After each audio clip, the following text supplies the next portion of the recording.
اس کے علاوہ چیزیں نہ کریں. ٹھیک. اب مرنے کے بعد جو سب سے پہلا کام میت کے بارے میں ہم سوچیں گے اور کریں گے یہ کہ اس کا قرض چکائے، اس کا قرض چکائے، یا اس کے قرض چکانے کی لوگ ذمہ داری لے لیں. بہت اہم چیز یاد رکھیے. ہمارے پاس ہوتا کیا ہے، ایک نامینل اعلان ہوتا ہے، کسی کا انتقال ہو گیا، جنازے کو پورا لے کر مسجد میں چلے جاتے ہیں. مسجد میں جانے کے بعد اس کا بیٹا یا بھائی کوئی کھڑا ہوتا ہے اور کہتا ہے ہمارے ابا پر ہمارے بھائی پہ کوئی پیسہ ہوگا تو بول دے. ٹھیک ہے.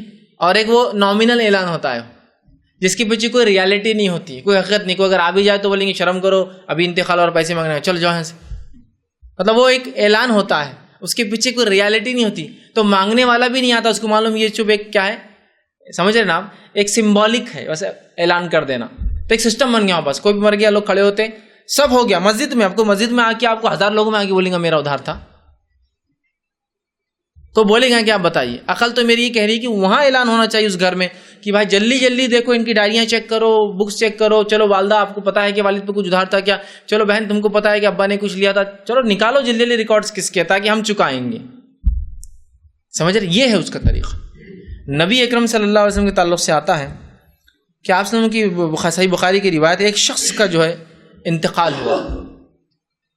آپ صلی اللہ علیہ وسلم کو کہا گیا کہ اللہ کے رسول کا انتقال ہوا. آپ نے کیا سوال کیا معلوم آپ کو؟ حدیث میں الفاظ آپ نے کہا کیا اس پر کوئی قرض ہے؟ تو کہا اس پر قرض ہے. تو کہا پھر میں اس کی جنازے کی نماز نہیں پڑھوں گا، تم جو پڑھنا چاہو تو پڑھو، میں تو نہیں پڑھوں گا. بتانے کے لیے کہ قرض بڑی اہم چیز ہے، میت کو بھی اس سے چھوٹ نہیں ہے. ہمارے پاس بہت سے لوگ کسی سے ادھار لے کے رکھے 2 لاکھ روپے، اور وہ پریشان 2 لاکھ کے لیے. گھر پہنچا ایک بار، بھائی کہاں ہے میرے 2 لاکھ؟ ارے وہ حج کو گئے. ارے بھائی حج ان پر فرض نہیں تھا، اس کے 2 لاکھ روپے دینا فرض تھے ان پر. اب اگر وہ بیچارہ بولتا ہے کہ یار حج پہ کے فرض نہیں دیے، تو وہ تو اس کی پٹائی ہونے والی، پورا محلہ مل کے ماریں گا اس کو.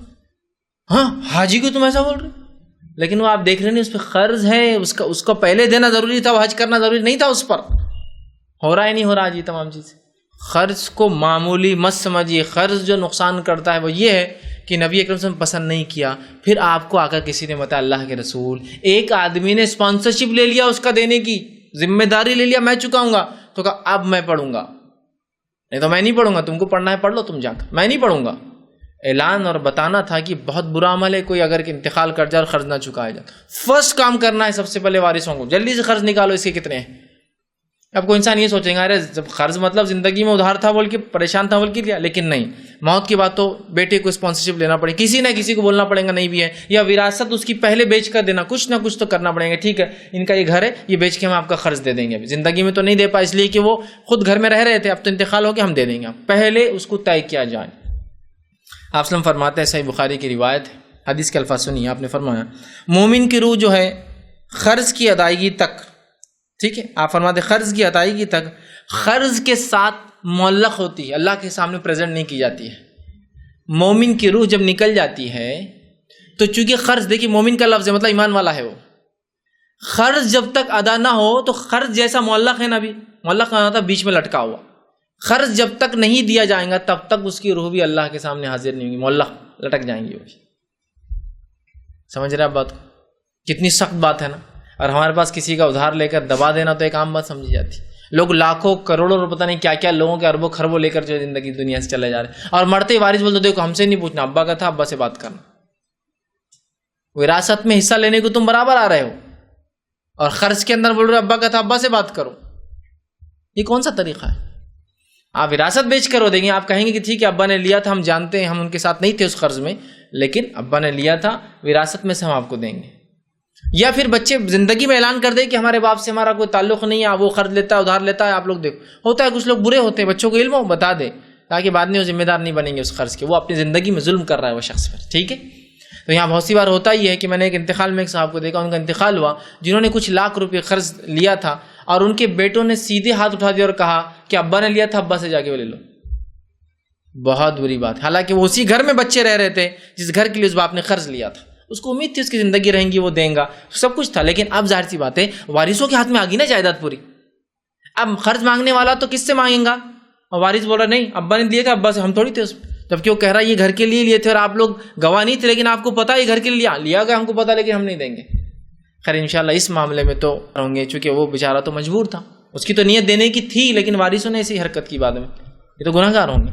لیکن وارثوں کو بہت احتیاط، آپ سامنے ایسا کہ نماز نہیں پڑھی جنازے کی جو مقروض تھا، ایک اس میں فرمایا کہ معلق ہوتی ہے، اور ایک روایت میں تو آپ نے اتنی سخت بات کہی، قرض کو معمولی مت سمجھیے، بندوں کے حق کو معمولی مت، آپ فرماتے اور کہتے ہیں کہ جب ایک شخص مر جاتا ہے اور شہید ہو جاتا ہے تو خون کا قطرہ زمین پر گرنے سے پہلے اس کی مغفرت ہو جاتی ہے، سوائے اس شخص کے جس پہ قرض ہو۔ مطلب اگر آدمی شہید بھی ہو جائے اور مقروض ہو تو اس کی مغفرت نہیں۔ خون کا قطرہ زمین پر گرنے سے پہلے شہید کی مغفرت ہو جاتی ہے، سوائے اس شخص کے جس پر قرض ہو۔